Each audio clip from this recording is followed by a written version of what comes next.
joy to be here with you in Houston. And what a somber and serious moment to remember. George Floyd reminds us how important one life is, how important each of our lives are. His daughter spoke to that in the weeks after her father was so viciously murdered, so young and so clear. It's an honor to be here with each of you this afternoon, this gathering. Grateful to the mayor and the council, grateful to the Houston NAACP. Thank you, Councilwoman, for maintaining that. The NAACP has a big history in politics in Houston. A lot to be proud of. I want to thank Dr. Lawson, thank Ms. Kent, Ms. Thompson, thank Mr. Caesar for having me here today. I'm a storyteller, so you tell me I got 15, 20 minutes, and I might go a little over, but I'll do my best. I wanted to really talk to you today about the importance of each of us knowing what we're here for and pursuing that with passion. What my life has taught me, the first 50 years of my life, I'm as old as hip-hop, apparently, is that you have to know what you're fighting for. You have to have the courage to actually invite everybody to help. You've got to know the mission you've inherited from your elders. To embrace the utter equality of humanity with courage. And finally, you've got to make truth visible. I started on this journey, I was like, not quite 21, but I was at a friend's 21st birthday party, and around, we may have been drinking, and around a toast went up. And, the first was to our friend for turning 21. And then the next, before the glass got above the brother's shoulder, became libations of memory. For all our friends, it was 1991 or so, all our friends who had been shot and killed were sent to prison before we got to college. And then trying to turn the mood around, our brother toasted the fact that one more of us had survived to 21. Man, that motion cut me like a knife. The notion that somebody thought it was an achievement for a member of any group in any country, let alone my own group in this country, the world's wealthiest democracy, to simply breathe past their 21st birthday. Set me reeling, and I did what I was able to do until last summer. My grandmother, granddaughter of slaves, died at 105 last summer. But this was decades ago, and I went to Grandma's table and I just put my burden down and I said, Grandma, what happened? You said that we, those of us born after the Civil Rights Act and the housing and all that we were the children of the dream, that we would be judged not by the kink of our hair or the color of our skin or what housing project our family comes out of. Like my mom grew up in McCullough Homes. If you watch The Wire, that's the low-rises. You said we'd be judged by the content of our character, and all we had to do was just walk a straight line and keep our nose clean. And I said, Grandma, I'm pretty sure that worked for many of us. I know it worked for me, but I'm not sure it worked for most of us, because my generation, Generation X, black folks, we came of age just time to find ourselves the most incarcerated people on the planet, the most murdered in the country. What happened, Grandma? She said, well, baby, it's sad, but it's simple. We got what we fought for, but we lost what we had. We got what we fought for, but we lost what we had. We got the right to send our kids to any school in town, but lost the right to assume they would be loved and welcomed the way my grandma was at the one-room schoolhouse that her grandfather, who had been born a slave, built for his children and his grandchildren. Or even my mom was at the segregated public school down the hill from the housing projects. We got the right to be police officers, lost the right to live in safe communities. Got the right to buy a house in any part of town. We, black people in America lost 500 to 1,000 acres per day, every year, every decade, from the start of World War II until the end of the Cold War. Black land loss only slowed down in the 90s because there wasn't that much land left to lose. And that summary of the prior 100 years of the American quest for inclusion, equality, black struggle in this country. My grandma made it pretty clear, that it wasn't enough to know what you were fighting for. You also had to know what others had gained for you. But in her sighs and the regal way she would arch her back and pause, Grandma made it clear that she didn't think my generation had figured out either. That we were set up just to lose, because, man, if you don't know what others have acquired for you, the chances that you lose it are pretty high. Like 2012, we were trying to re-elect the nation's first black president. They were taking away our voting rights. And if you don't know what you're fighting for, the chance that you will win it is pretty much zero. So I decided, as I got back on the public bus to New York City from exit 0 in the Garden State Parkway, my grandma retired in an old black vacation community turned a black retirement community, that history books and courses could eventually teach you what others had gained for us, but what I needed to really focus on that day is what I would fight for. And I did something that I recommend my students teach at the University of Pennsylvania do, which is you take one sheet of paper. If you don't know what you're fighting for, and you write down everything that really frustrates you about the state of your community, your city, your county, your country.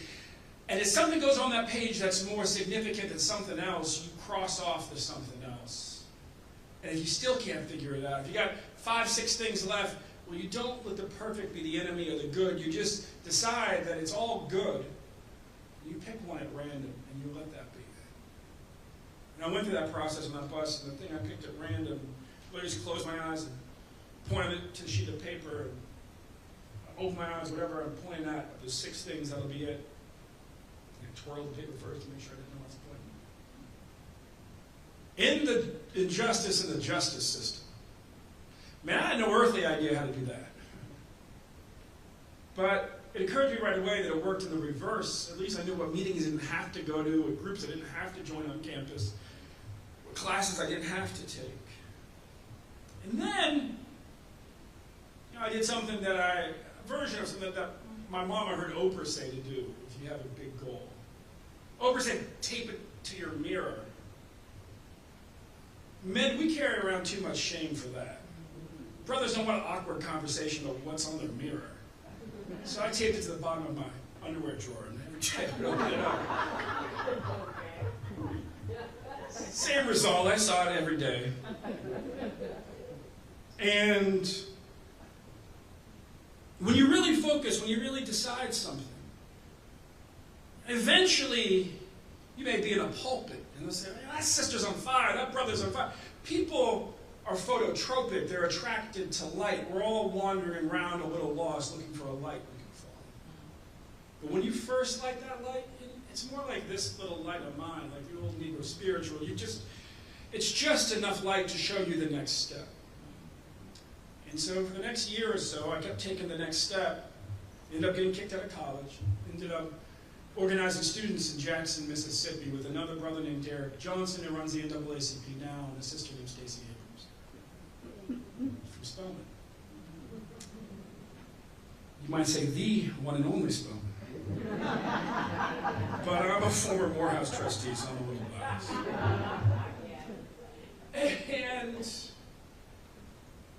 And we were there because the governor of Mississippi was fixing to turn Mississippi Valley State University, sister school to Prairie View, into a prison. You've heard of the school-to-prison pipeline. This was a school-to-prison, no pipeline required. Brothers, you can stay. Sisters, please leave. Brothers, don't mind that big fence. And we decided, ultimately,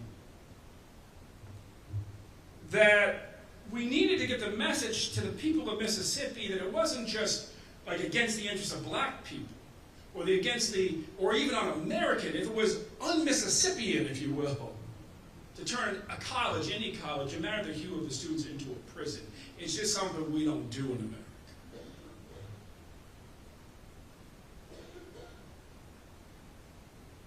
But man, we ran right into all these old ghosts of Mississippi, quite literally. That movies about a trial that was happening at the time. Byron Dale Beckwith was on trial 30 years too late for assassinating Medgar Evers. The Klan had put out a press release. I didn't know those brothers could write. Put out a press release saying that they were going to kill me or Stacy or Derek, leaders of this effort, if Byron Dale Beckwith was sent to prison. He would be convicted. Footnote, he was never sent to prison. They kept him like an honored veteran in the jail and allowed his family to come 24 hours a day. Basically, it was a publicly supported nursing home. But man, they said, oh, you can't talk to the Clarion Ledger because they were in bed with the Sovereignty Commission, the KGB, if you will, of Jim Crow Southern government. And they advocated for segregation like almost to the 1980s. And you can't talk to this news outlet, you can't talk to that news outlet, you can't go to that congregation. And by the time you got to all the ghosts in Mississippi, like you could talk to black folks, but only like half of us. And in a democracy, those numbers don't add up. And one night, we'd kind of been proven right that day. We had fanned out to Earth Day celebrations across Mississippi, figuring that's like Groundhog Day for white liberals in Mississippi. It's when they come out of their caves of cultural homogeneity and they make themselves easy to spot. So we needed some white allies. Man, you'd probably find them on Earth Day, and that worked like literally 6 out of 7.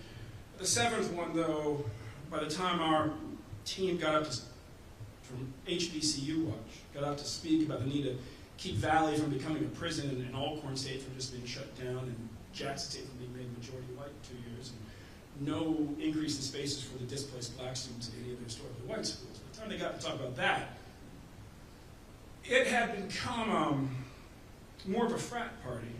The ponytails were gone, the Birkenstocks were gone, the tie-dyes were gone, a lot of baseball caps, 4th Encore, Sweet Home Alabama, then they let them speak. And pretty soon the crowd was chanting, get a rope, get a rope, get a rope. So, you can see by my size, you might suspect, I can find Waffle House at any city in America in like 5 minutes flat. And so, we all gathered at the Waffle House in Jackson at like 2 o'clock in the morning. The team got back from Oktibbeha County, Starksville, Mississippi, where they had been threatened at Mississippi State University with lynching. And we're sorting it through. We're trying to figure out what to do next. And there's an old white guy at the counter with his shirt hanging a crinkle like 9 inches below his waistband in a state where back then for $150 and no felonies, you could get a license to carry a concealed weapon wherever you wanted. And he's staring at us over his shoulder again and again, and he's not smiling. And then he walks over to our table, and where I established, like, Waffle House is there to create human obesity. Back then, the to-go bags were like full-on grocery bags. He probably had 20,000 calories in those 2 bags. And he walks over, and he looks at us, and he says, "You all the boys I've been seeing on television?" Well, I'm from Baltimore and California, another brother's from New Orleans, another from Chicago, another's from St. Louis. Bottom line, none of us was accustomed to being called boy by an old grumpy white guy and answering 2 o'clock in the morning. But it was 2 o'clock in the morning, and we looked around, and there were no other black folks in the restaurant, and I've been getting threats from the Klan all week, like 1 o'clock in the morning, and these guys just got threatened with lynching to their face, so we made the only logical response in that situation. Yes, sir. And he said, hold on a second. Not smiling. Goes to turn around and put down those bags, and the curse was we can't see his dominant hand. And my organizers, 2 of them were on the football team, and they made it very clear that they intended to tackle him and disarm him. And you don't know who else is back in Mississippi. So I was just, I put my hand on the table, I was like, fellas, relax, let's hear what the man has to say. And they gave me this look like, if he shoots us and he doesn't shoot you, our mothers are coming for you. And so we all watched his hand in slow motion, and he emerged from the other side of his body, and he said, well, I just want to shake your hand. I'm so proud of you boys. Man, if I'd been born a N-word in this crazy state, I'd be mad as heck too. He had called us boy twice. He called us the N-word once.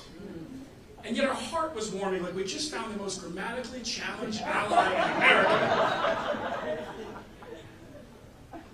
Long story short, he would offer, he said, look, you need money, we got that march, we took all of it. Like, yes, we need money, he got the march, he came to the march, we became friends.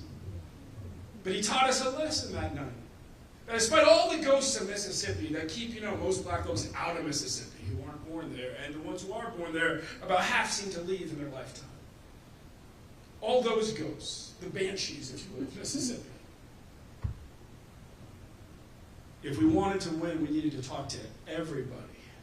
Like, they had the common sense to know you don't turn a college into a prison no matter who's going. And so we did that. After that day, we went to every church we could possibly take us. White, black, didn't matter. We went to, no asking what kind of Baptist. We went to all of that. We went to every news outlet.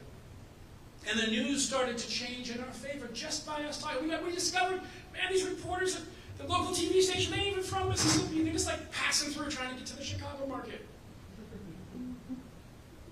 And we won that case. Those colleges are still open this day.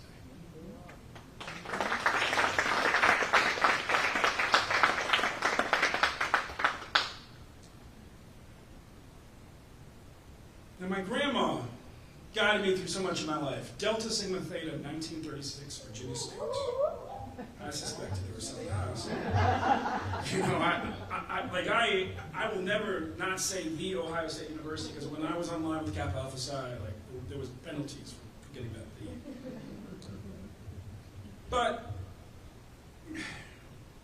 when you're the grandchild of a legend, you want to understand who she is and what motivates her. There were two things about my grandma, and I published a book in January titled Never Forget Our People Were Always Free, a parable of American healing. It debuted at #1 on the Black History books for Amazon. First was the title of that book. My grandma, she would say this, never forget our people were always free. You push her, you push her before we realized, before we understood that Thomas Jefferson was our cousin, by the other grandchildren of his grandma. We would get into the more sensitive facts of how our people got so light. My black grandma was lighter than me. And she would always try to close the argument by saying, never forget our people were always free. And we're like, Grandma, respectfully, you're the grandchild, by the time I was 17, I'm like, 3 enslaved people and a rapist. Who was free, Grandma? The rapist. Like, what are you talking about? And if you confronted her, it was like you were challenging somebody of deep religious conviction or one of the core convictions of their faith. There was really no argument. And she looked a little offended that you would even challenge her. Well, with the help of Henry Louis Gates Jr. and psychologists, we figured out what was going on. The women in that family line, my sister, my mother, my grandma, her mother, my grandmother's grandmother, my grandmother's great-grandma, 201, they all repeated that phrase. If you go back on that line, our DNA will tell you, and the historians who understand the slave trade from Madagascar will tell you, that our maternal line starts with a pirate woman from Madagascar. One of the enslaved Africans to arrive on one of 17 slave ships from Madagascar, 16 out of 17 piloted by known European pirates. There was a war between African pirates and European pirates ongoing for decades, and occasionally when the pirates of a village would lose, their village would be enslaved and shipped over. And well, what would a pirate woman say to her children and grandchildren born into slavery, but never forget our people were always free? And how would she say it? call to dignity, perhaps a call to insurrection. But just saying those words had such a power that the women kept repeating it even after they forgot her, even after they forgot where we were from, even after they forgot when they made sense. That was years of research. The part that eluded me even longer was that my grandmother was even more on fire to end poverty than racism. And she was a soldier in the NAACP in Baltimore. She encouraged her daughter, my mother, to sue her high school at 12 so she could desegregate it at 15. But man, but my grandma also trained Barbara Mikulski, who would become a U.S. Senator, as a social worker. And if you started talking about poverty in West Baltimore, black folks in poverty, my grandma, she wouldn't let you out the room until she had gotten all the way to Western Maryland and white folks in Appalachia. And what was that about? All I knew about her grandfather was that he was somehow involved in founding Virginia State University, public HBCU, and he had been a Reconstruction statesman. But I kept staring at the dates, and the dates didn't line up. He was a statesman in the 1880s. Reconstruction ended in 1876. What was going on?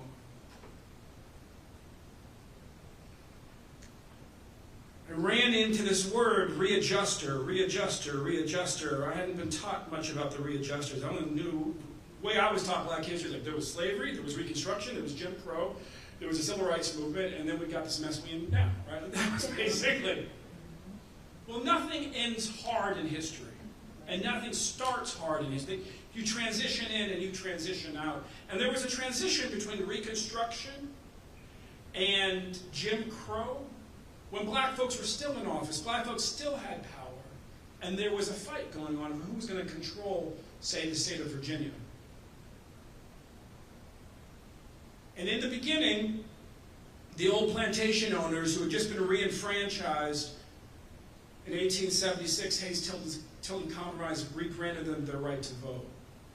Just assumed it'd be business as usual again, that they would run the place. And so without even thinking about the mathematics of it all, they said, oh no, we cannot afford our Civil War debt and these free public schools, so we're going to shut down the free public schools. There were more white folks benefiting from those free public schools than there were black folks. But they had nowhere near the capital the old plantation owner oligarchs. And those white men, because back then only men could vote, fled the Democratic Party. And they set up a party called the Readjusters. And their name came from their demand. Readjust the terms of that Civil War debt so we can keep our free public schools. And my grandmother's grandfather approached the head of that Readjuster party, a former Confederate general, William B. Mahone, who was known as a class traitor at the time because unlike the other generals who were railroad owners, he decided not to crush the populist rebellion but join it on the theory as a Southern Railroad they would need money and they would need a political movement to demand that money, and so better to join his workers than fight them. And then he would be ripped out of the telling of American history, even though he was the only one that, more awkward discoveries in the book, Robert E. Lee is my cousin, kind of weird, from having NAACP, but there you go. He was the only one that, Cousin Robert said was fit to succeed him. But they ripped him out of the telling of the history of the Confederacy because of what he did next. My grandmother's grandfather, leader of the Black Republicans in Virginia, then the Progressive Party, approached him and said, we started those free public schools. We want to preserve them too. Your party has made that your #1 goal, but you don't have the votes to take over the state government. Virginia, there's a new governor every year, open seat every year. So why don't we join forces? Save the schools for all our kids. When the dust settled, you had a majority black, like 52, 55% black, a majority black party headed by a former Confederate general and a freedman. And the entire party was essentially Johnny Reb and the freedmen. It was the soldiers from the Confederacy, not the officers. Mahone was an exception.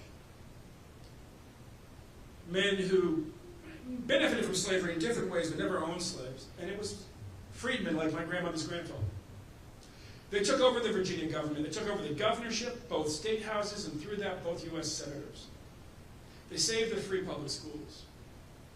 They created the first public teacher training institute for Negroes south of the Mason-Dixon that would become Virginia State University. They radically expanded Virginia Tech, making it the working white person's answer to UVA.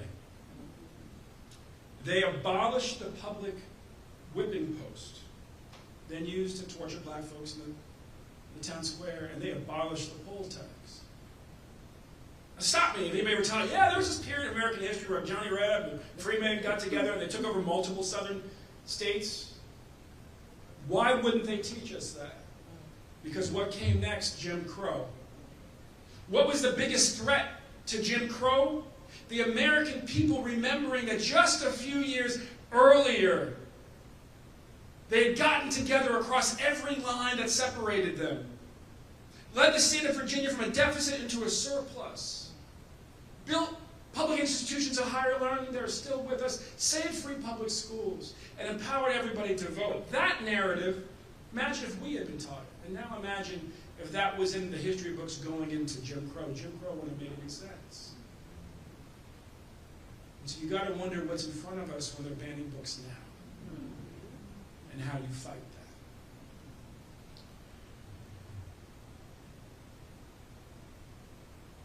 that. The hiding of truth redirects history. It is the ultimate tool of cowards. That little fact is somebody, I went to jail 5 times in 2021 for voting rights protests. Don't brag about it, but it did get me off the White House Christmas list. You make a promise, you better keep it. But that last fact, that they abolished the poll tax, made me go back and relook at the impact of the poll tax when it was implemented. We were probably taught it the way I was taught it, which is it was an attack on black power and Reconstruction. True. But this rebellion that I'm talking about, it ended 10 years after the end of Reconstruction. And they reopposed the poll tax again. And yes, the poll tax in Virginia disenfranchised 80% of black folks. It also disenfranchised 50% of white folks. The poorer half. The half that had been most likely to join the Readjuster Party. In other words, they made the whole multiracial populist rebellion that had just seized power illegal by disenfranchising everybody. Something else they didn't focus on when they taught us our history. And so as we stand in this esteemed institution, such a great leader as Dr. Lawson and the whole team, I encourage each of you to dig into your family tree, to dig into those half conversations you've had with elders, to try to figure out the whole truth. If you know what you're fighting for, if you know what you've inherited from your elders, if you have the courage, as my old publisher, the Jackson Advocate, the most frequently firebombed publication in the United States, reporter there, blown up in Mississippi 4 times in the 80s and 90s, he used to say, and he said, I'm just a man amongst men, I know no other way, so please don't ask me to try. If you have the courage to embrace the utter equality of all of us, the utter humanity of all of us, then you have everything you need to win bigger victories than you think are possible right now. And that's what George reminds us. That's what his daughter was talking about. She said that her daddy changed the whole world. Everybody in this room has what it takes to change the whole world. Please don't get in your own way from giving that time. God bless you.